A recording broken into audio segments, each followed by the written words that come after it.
We turn now to Congress, where Democratic leaders are facing criticism over postponing a vote on the bipartisan infrastructure bill as progressives and moderates wrangle over a much broader spending package that includes funding for social services programs. ABC's White House correspondent Mary Alice Parks is on Capitol Hill with the very latest. Mary Alice, good morning.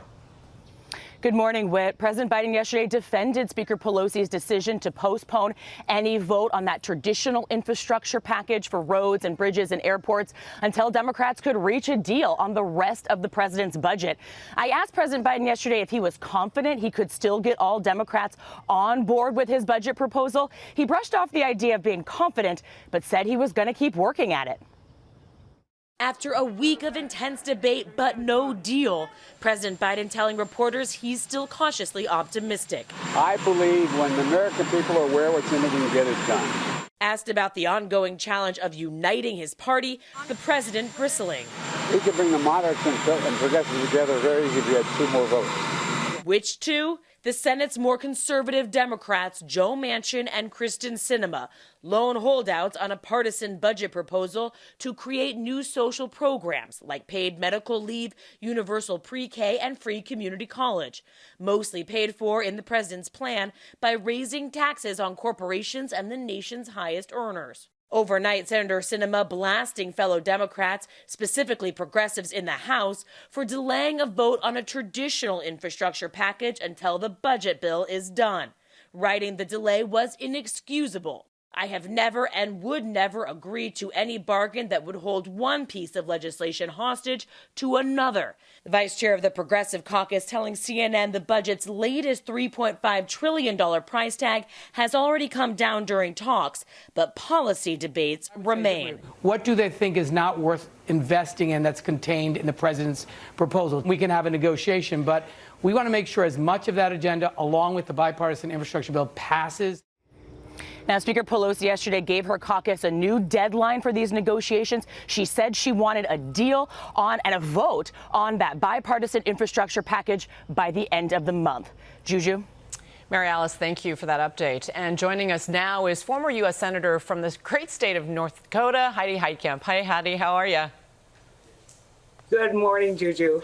You know, you've walked the halls of Congress looking for these types of deals. How do you feel the negotiations are going so far? It's always darkest before it's totally dark, I think. No, it's always darkest before the dawn. And, you know, if you replayed all of the kind of frantic, oh, the sky is falling, every time we reach this point, you would be like, it would be deja vu all over. It would be Groundhog's Day. And so I think that there's going to be a deal.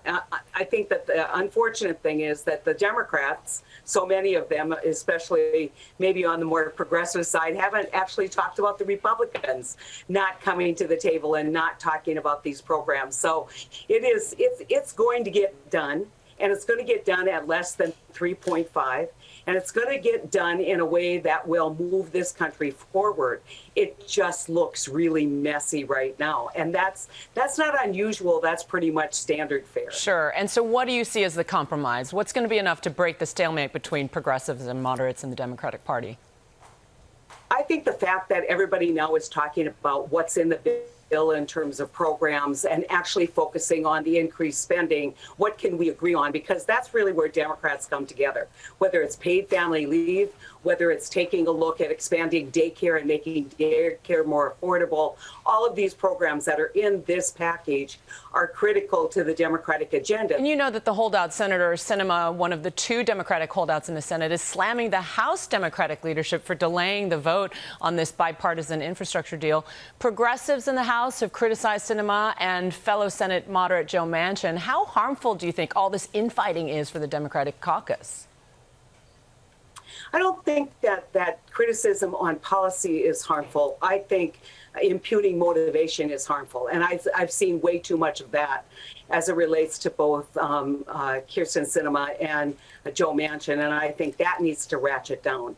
But I think overall, you know, the Democratic Party, you know, with being a moderate myself, has to be broad enough to include a lot of different ideas. And if it only is about the progressive agenda, it will be the minority party, especially in the United States Senate. I mean, the narrowest of majorities. And so I think it's really time for people to understand and appreciate what it's like to run as a Democrat in states like mine and Joe's and even in Arizona, and understand that you aren't going to elect a liberal in those states. And so you're going to have to come together to compromise. For the sake of the voters. Now, another big issue is the debt ceiling. It's a little policy wonky, but vital for the economy and for stability. Do you agree with Secretary of the Treasury, Janet Yellen? She's a former Fed chair herself, that it should be eliminated altogether?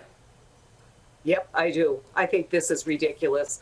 We go through this, and then all of a sudden, when it comes to the point where we have to raise the debt ceiling, parties who are equally responsible for this debt start pointing the fingers at each other, saying, I'm not going to raise your debt.